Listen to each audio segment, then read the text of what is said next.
Hello students, आज की class में हम पढ़ेंगे एनसीईआरटी एग्जाम्पलर के कुछ प्रॉब्लम्स, कुछ सिलेक्टेड प्रॉब्लम्स। तो कुछ प्रॉब्लम्स मैंने सिलेक्ट कर रखे हैं, हम उनके सॉल्यूशंस डिस्कस करेंगे एनसीईआरटी एग्जाम्पलर के।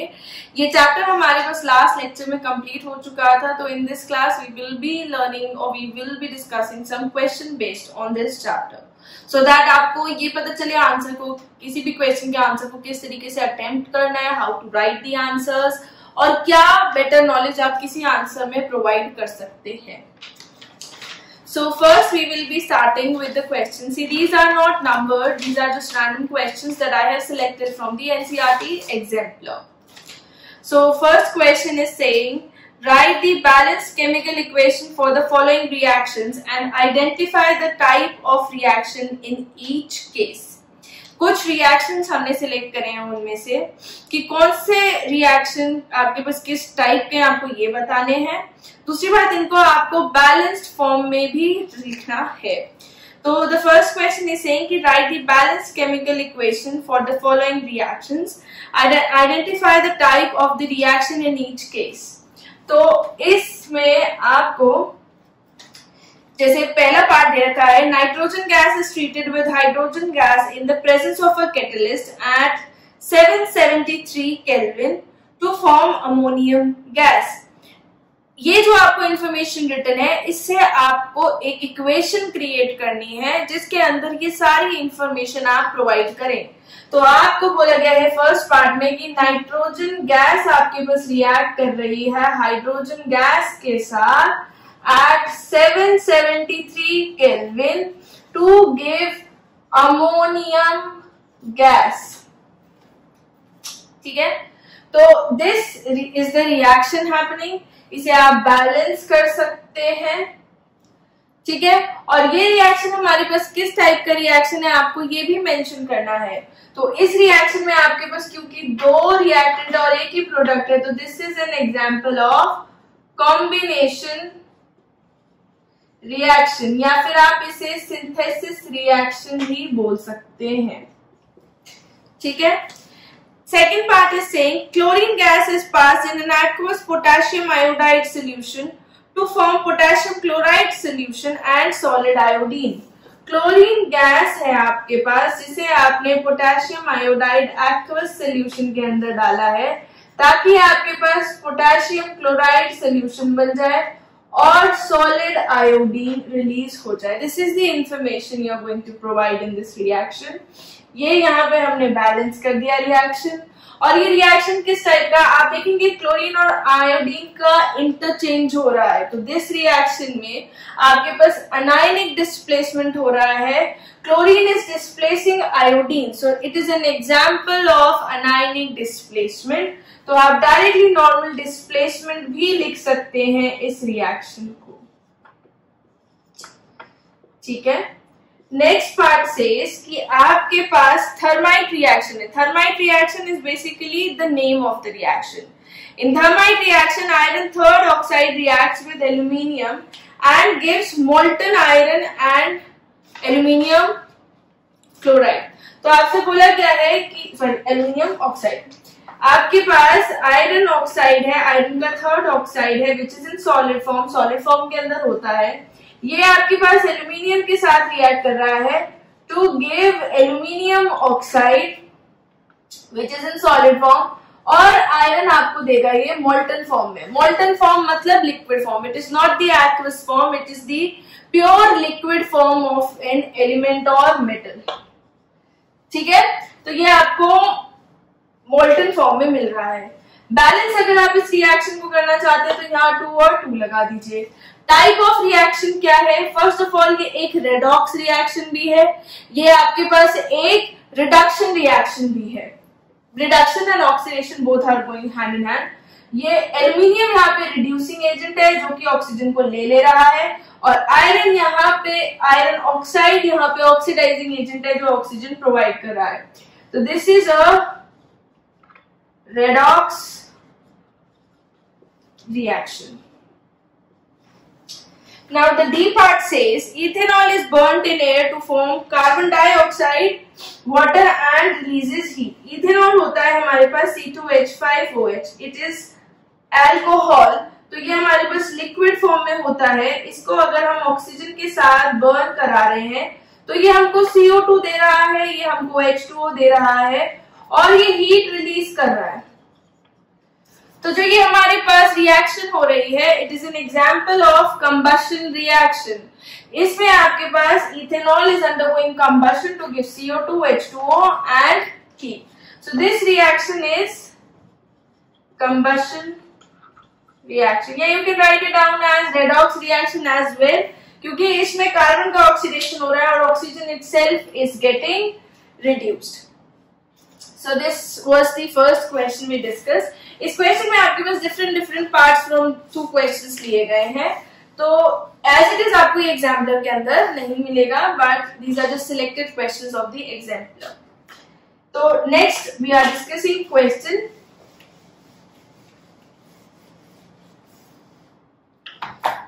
complete the missing components oblique variables given as x and y in the following reaction।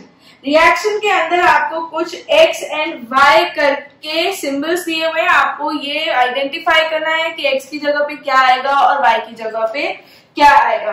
तो जैसे आपके पास पहला वाला रिएक्शन है, पहले वाले रिएक्शन में आपके पास लेड नाइट्रेट है और लेड नाइट्रेट के एक्वस सोल्यूशन का रिएक्शन हो रहा है KI के साथ, जिसमें आपके पास जो भी इटसेल्फ एक्वस है, ये आपको लेड आयोडाइड दे रहा है जिसके आगे X लगा हुआ है, प्लस 2KNO3 Y।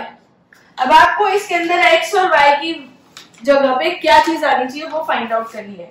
सी, जब लेड आयोडाइड बनता है तो लेड आयोडाइड एक येलो कलर का प्रेसिपिटेट बनाता है, तो lead iodide it is not soluble in water, तो X हमारे पास यहाँ पे क्या हो जाएगा, सॉलिड, और Y यहाँ पे हमारे पास क्या होगा, एक्वस सोल्यूशन, क्योंकि KNO3 जनरली आपके पास ग्रुप 1 के सारे जो सॉल्ट्स होते हैं दे आर सोल्यूबल, ज्यादा करके आपके पास पोटेशियम और सोडियम के ज्यादा सॉल्ट्स आर सोल्यूबल, तो this is a water soluble salt, तो यहाँ पे X सॉलिड है और Y यहाँ पे हमारे पास क्या है, aqueous. The next part is saying आपके पास कॉपर का रिएक्शन हो रहा है सिल्वर नाइट्रेट के साथ, तो the next part is saying copper आपके पास सॉलिड फॉर्म में है जो आपके पास AgNO3 के साथ रिएक्ट कर रहा है aqueous, and it is giving copper nitrate aqueous plus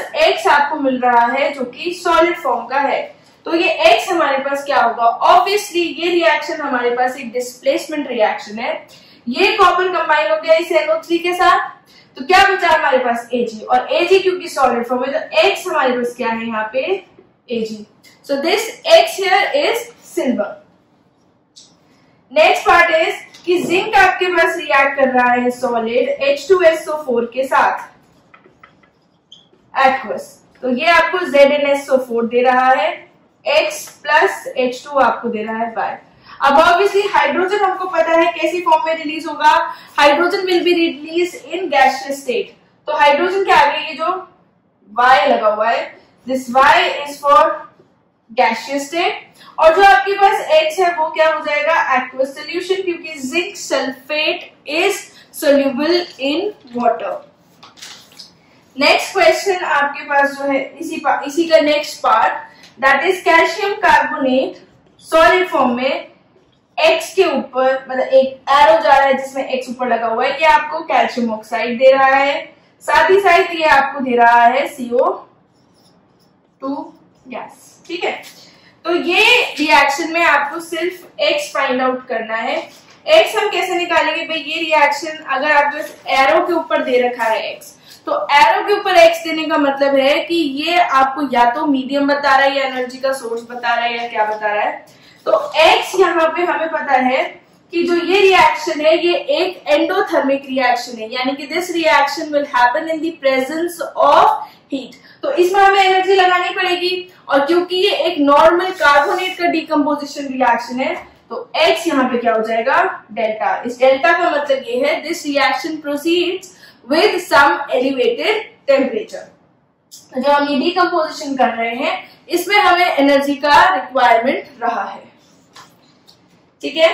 Now we are going to discuss the next question.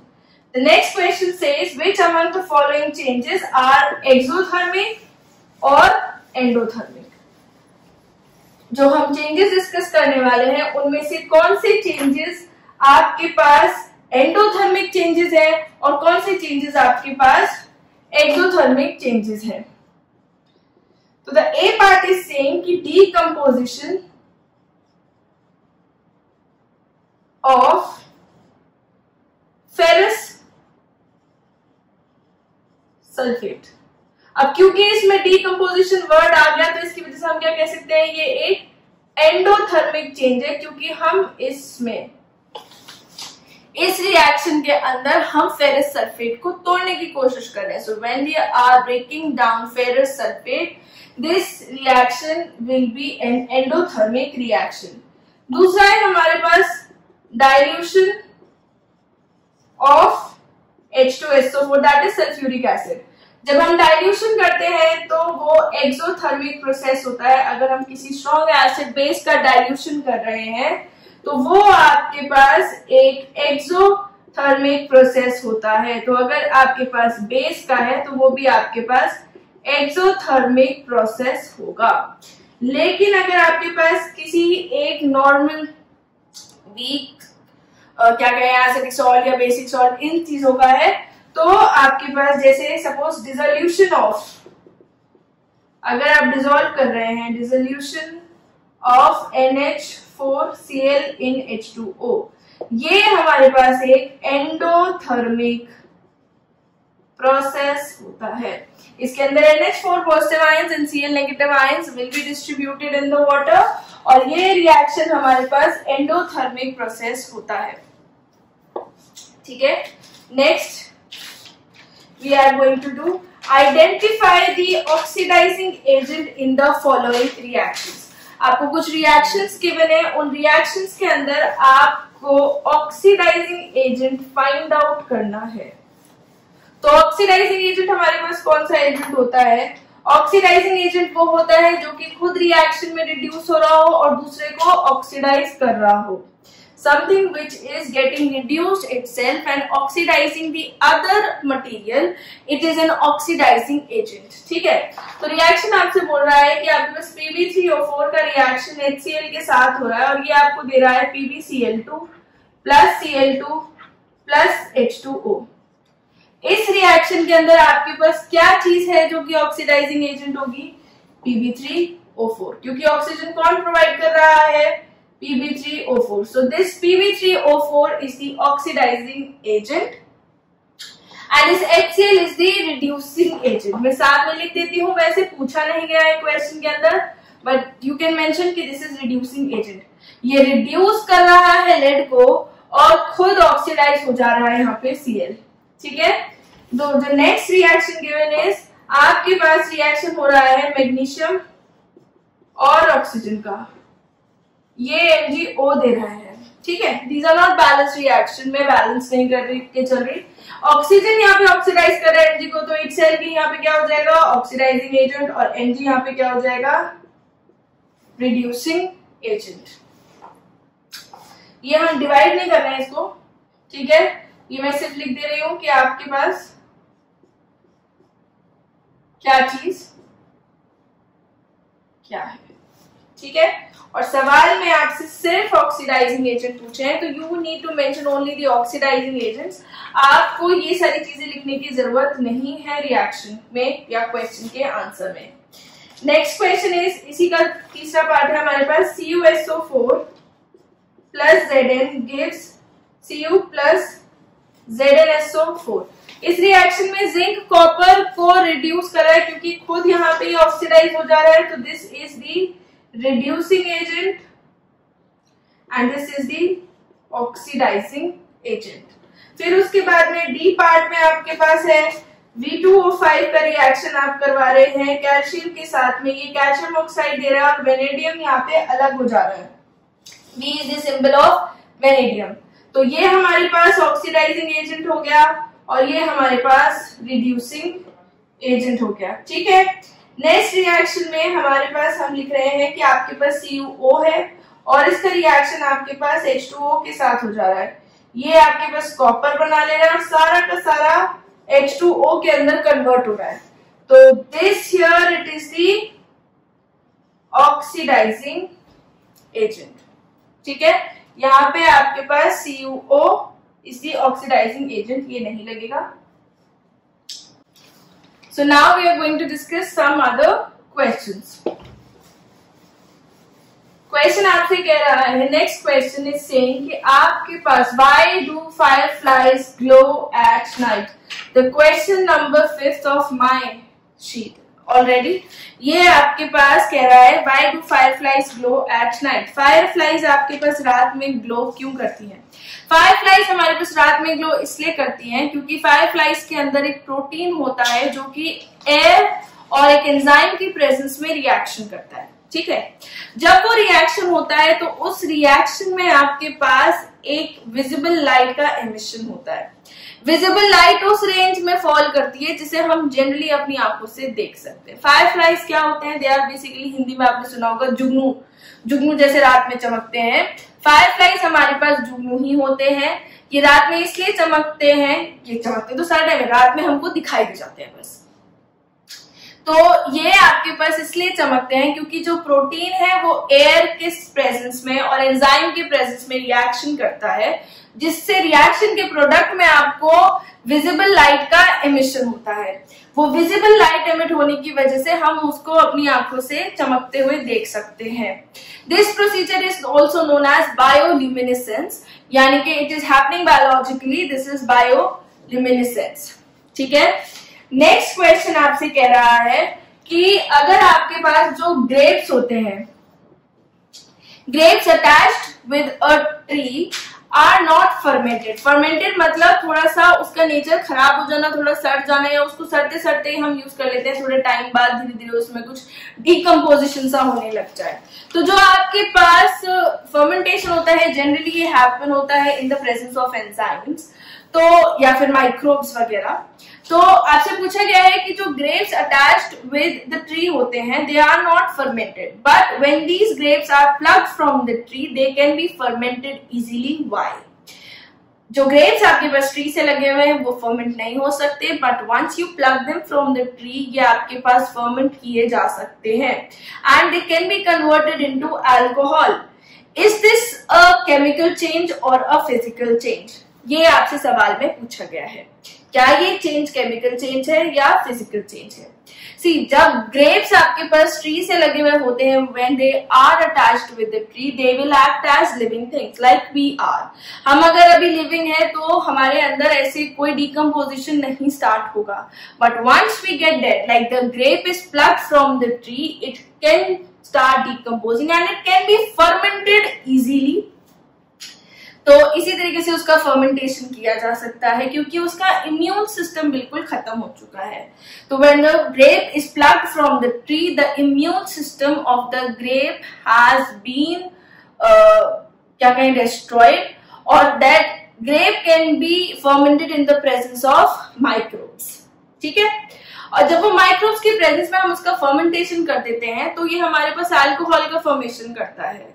तो ये जो प्रोसीजर है अल्कोहल फॉर्मेशन का, it is a chemical change because we are actually changing the composition of the grape. ठीक है, normal हम grep को as it is उसकी जैसा भी केमिकल कॉम्पोजिशन था उसमें नहीं छोड़ रहे हैं, we are changing the chemical composition of the grape once we are getting it fermented and converting it into the alcohol. ठीक है, so this was the answer to the grape वाला question. Next question says a substance X which is an oxide of group 2. एक substance X है जो आपके पास group 2 का एक substance X है which is an oxide of group 2 element, यानी कि ऑक्साइड जो है वो हमारे पास X है। ठीक है, और ये किसका ऑक्साइड है? एक ग्रुप 2 के एलिमेंट का। ठीक, इतना पार्ट हमें भी मिला है। Element which is use intensively in cement industry, यानी कि जो ग्रुप 2 का एलिमेंट है ये आपके पास सीमेंट इंडस्ट्री इंडस्ट्री में बहुत ज्यादा यूज किया जाता है। This element is present in bones also, ये बोन्स में भी आपके पास प्रेजेंट है। तो कौन सा एलिमेंट हुआ ये? कैल्शियम। तो ऑक्साइड क्या हो गया इसका? Calcium oxide. On treatment with water it forms a solution which turns red litmus to blue. ये एक्स की बात की गई है कि जब आपके पास इस ऑक्साइड को हम वाटर के अंदर मिक्स करते हैं तो ये आपके पास एक सॉल्यूशन बनाता है जो रेड लिटमस को ब्लू कर देता है। ठीक है, तो हमें पता है calcium hydroxide it is basic. Identify x and also right the chemical reactions involve. ये हम कर चुके हैं, हमने एक्स पता लगा लिया, एक्स हमारे पास कैल्शियम ऑक्साइड है और H2O के साथ रिएक्ट करेगा तो ये क्या बनाएगा हमारे पास? Base calcium hydroxide. So this was the question. ये रिएक्शन बहुत ज्यादा एक्सोथर्मिक रिएक्शन होती है। यहाँ हम क्विक लाइन CaO से बना रहे हैं स्लेक्ट लाइन। ये इनके जनरल टर्म्स के नाम है, general common names. Next question says why do we store AgCl in dark coloured bottles. हम AgCl को डार्क कलर्ड बॉटल्स में क्यों स्टोर करते हैं? यानी कि सिल्वर क्लोराइड। हम why do we store silver chloride in dark coloured bottles. Silver chloride को हम डार्क कलर बॉटल्स में इसलिए स्टोर करते हैं क्योंकि अगर हम इसे लाइट बॉटल्स में या फिर ट्रांसपेरेंट बॉटल्स में अगर हम इसे स्टोर करेंगे तो लाइट का अटैक होगा इसमें, और लाइट के अटैक के बाद में आपके पास सिल्वर और क्लोरीन दोनों अलग हो जाएंगे, डिकम्पोजिशन रिएक्शन हो जाएगी। इसीलिए हम ट्रांसपेरेंट बॉटल के अंदर सिल्वर क्लोराइड को नहीं लेते। That is only because so that the decomposition of silver chloride will occur like this. तो अगर आप ऐसे तरीके के क्वेश्चन को अटेम्प्ट करें, right the chemical equation, right the appropriate reasoning, कि आपने ये लिखा है उसके बाद आपने रीजन भी मेंशन किया है, इस चीज को एक्सप्लेन किया है कि the decomposition of silver chloride will take place in the presence of the light. Therefore, we do not store these in the transparent bottles and store them in the dark colored bottles and with this reaction.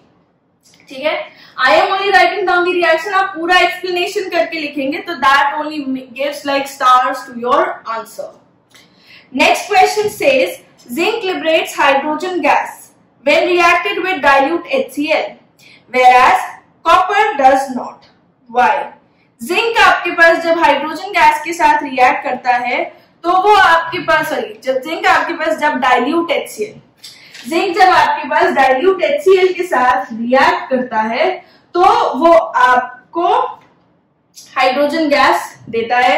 But अगर हम ये reaction copper के साथ कराएंगे तो नहीं होगी। ठीक है, तो पहले यू नीड टू मेंशन कि जिंक का डाइल्यूट HCl के साथ रिएक्शन करवाएंगे तो जिंक क्या देगा? Zinc chloride. और यही कह रहे हैं कि कॉपर का अगर हम इसके साथ रिएक्शन करवाएंगे तो आपके पास कोई रिएक्शन नहीं होगा। ठीक है, why? Because zinc is more reactive than hydrogen. ठीक है, हाइड्रोजन से बहुत ज्यादा रिएक्टिव होता है जिंक, इसीलिए जिंक हाइड्रोजन को यहाँ पे डिस्प्लेस कर पा रहा है। बट अगर हम रिएक्टिविटी सीरीज देखें तो कॉपर आपके पास हाइड्रोजन से लेस रिएक्टिव होता है, इसलिए कॉपर हाइड्रोजन को डिस्प्लेस नहीं कर पाता।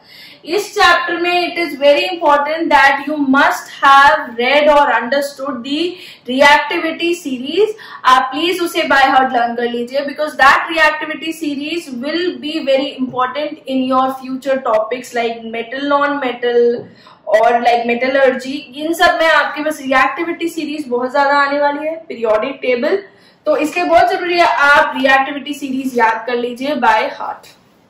Many questions can be based on that reactivity series. Next question is saying a silver article generally turns black when kept in the open for a few days. The article when rubbed with toothpaste again starts shining. अगर हम किसी silver article को बहुत time के लिए atmospheric exposure में छोड़ देते हैं तो वो आपके पास ब्लैक हो जाता है।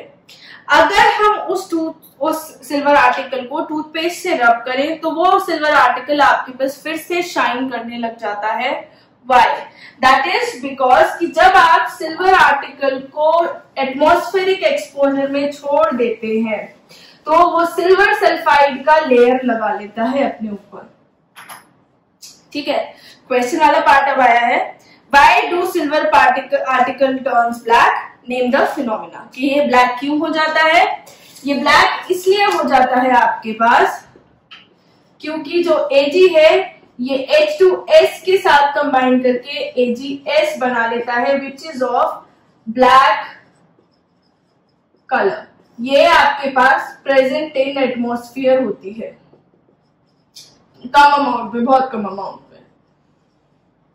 तो जब आपके पास सिल्वर हाइड्रोजन सल्फाइड के साथ रिएक्ट कर लेता है तो इट मेक्स सिल्वर सल्फाइड, और इस प्रोसीजर को, इस फिनोमेना को हम क्या कहते हैं, कोरोजन ऑफ सिल्वर या फिर कोरोजन। ठीक है, this was the answer to A part. B part आपसे कह रहा है कि सब्सटेंस का नाम बता दीजिए और उसका केमिकल फॉर्मूला बता दीजिए। तो सब्सटेंस का नाम हमारे पास बन रहा है silver sulfide and that is the formula of silver sulfide. Next question says, give the characteristic test of A CO2, B SO2, C O2 and D hydrogen. जो हमारा last question we are going to discuss, ये question आपसे कह रहा है कि आपके पास आपको कैरेक्टरिस्टिक टेस्ट देना है। कैरेक्टरिस्टिक टेस्ट होता है किसी भी चीज का कि अगर मुझे पता लग रहा है थोड़ा बहुत कि मेरे पास ये वाली चीज प्रेजेंट है तो मैं उसके लिए क्या कंफर्मेटरी टेस्ट कर लूं कि कंफर्म हो जाए कि यही गैस है। गैस या और अदर पार्टिकल्स के लिए कर सकते हैं। तो इनके हमको क्या बताने हैं, कैरेक्टरिस्टिक टेस्ट, मतलब वो चीजें, वो रिएक्शंस जो सिर्फ यही चीजें देती हो, ऐसा नहीं हो कि किसी और की प्रेजेंस में भी वो वाले रिएक्शंस आपके पास प्रोसीड कर जाए। तो CO2 का रिएक्शन हम बचपन से पढ़ते हुए आ रहे हैं, it will turn lime water milky. Lime water होता है आपके पास कैल्शियम हाइड्रोक्साइड। कैल्शियम हाइड्रोक्साइड में अगर आप CO2 ऐड कर देंगे तो ये आपके पास बना लेगा CaCO3, और CaCO3 और वाटर हमारे पास अलग हो जाएगा। This will turn the lime water milky, क्योंकि कैल्शियम कार्बोनेट आपके पास इनसोल्यूबल इन वाटर होता है। तो जब ये इनसोल्यूबल इन वाटर होगा तो आपके पास जो क्लियर ट्रांसपेरेंट ये लाइम वाटर था, लाइम का मतलब ऐसा नहीं है इसके अंदर लेमन प्रेजेंट है, लाइम वाटर है इसकी कैल्शियम हाइड्रोक्साइड। तो कैल्शियम हाइड्रोक्साइड आपके पास ट्रांसपेरेंट कलर का है। जब हम CO2 से पास करेंगे तो आपके पास थोड़ा टर्बिडिटी टाइप का लिक्विड बन जाएगा, तो it will turn the lime water milky.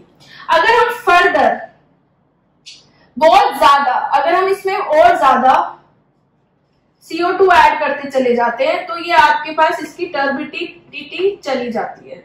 ये टर्बिडिटी इसलिए चली जाती है due to the formation of calcium hydrogen carbonate. ये तो व्हाइट कलर का PPT बनेगा और ये आपके पास ट्रांसपेरेंट सोल्यूशन बन जाएगा। यानी कि अगर आप और CO2 ऐड करते चले जाएं तो ये रिएक्शन आपके पास यही कैल्शियम हाइड्रोक्साइड के सोल्यूशन में, if you add like more CO2 excess में, तो आपके पास कैल्शियम बाइकार्बोनेट बन जाएगा which is soluble in water, so the solution will regain its transparency.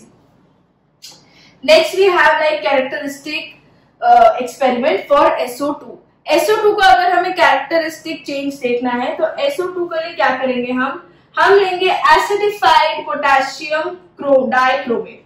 Potassium dichromate होता है K2Cr2O7, ठीक है, this is potassium dichromate. Acidified मतलब एसिड की प्रेजेंस में, इसमें हम SO2 ऐड करेंगे तो एक रेडॉक्स रिएक्शन होगा जिसमें आपके पास K2SO4 बनेगा, आपके पास क्रोमियम सल्फेट बनेगा और बन जाएगा water.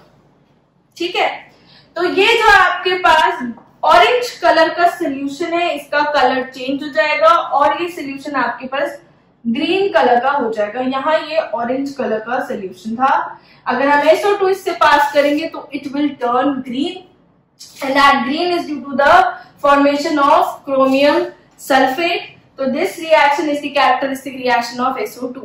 It is a redox reaction जिसमें क्रोमियम रिड्यूस हुआ है और सल्फर ऑक्सीडाइज हुआ है, या आप कह सकते हैं this is reduced and this is oxidised. तो this is the oxidising agent and this is the reducing agent. Oxygen के लिए अगर आपको टेस्ट करना है तो आपको क्या करना है, कोई कैंडल जलानी है, उसके पास में ऑक्सीजन गैस को लाना है जहां से भी वो इवॉल्व हो रही है, तो you will see that candle will shine more brighter, उसका जो लाइट है बहुत तेज हो जाएगा क्योंकि oxygen it is a supporter of combustion. तो ऑक्सीजन की प्रेजेंस में जहां पे भी आपके पास वो कैंडल का लाइट है वो बहुत ज्यादा ब्राइट हो जाएगा, बहुत ज्यादा उसके अंदर एनर्जी रिलीज होगी। So that is your test for oxygen. H2 के लिए अगर हम टेस्ट करना चाहते हैं तो H2 के लिए आप ऐसे टेस्ट कर सकते हैं कि आप अगेन एक बर्निंग H2 के लिए आप क्या करेंगे, थोड़ा सा ऑक्सीजन वहां पे लाएंगे या थोड़ा सा आपके पास ऑक्सीजन अगर लाएंगे तो आपके पास एक पॉप साउंड क्रिएट होगा और आपके पास एनर्जी रिलीज होगी in the form of light and heat. Hydrogen जो है ऑक्सीजन के साथ बहुत ज्यादा जल्दी विगरसली रिएक्ट करता है, it releases energy and light and it burns with a pop sound. तो हाइड्रोजन के बारे में आप ये कह सकते हैं कि it burns with a pop sound in the presence of oxygen. तो that is your confirmatory test for hydrogen. So these were some NCERT exemplar questions that we discussed in today's class. Please try to solve other questions as well and clear your doubts with your respective teachers.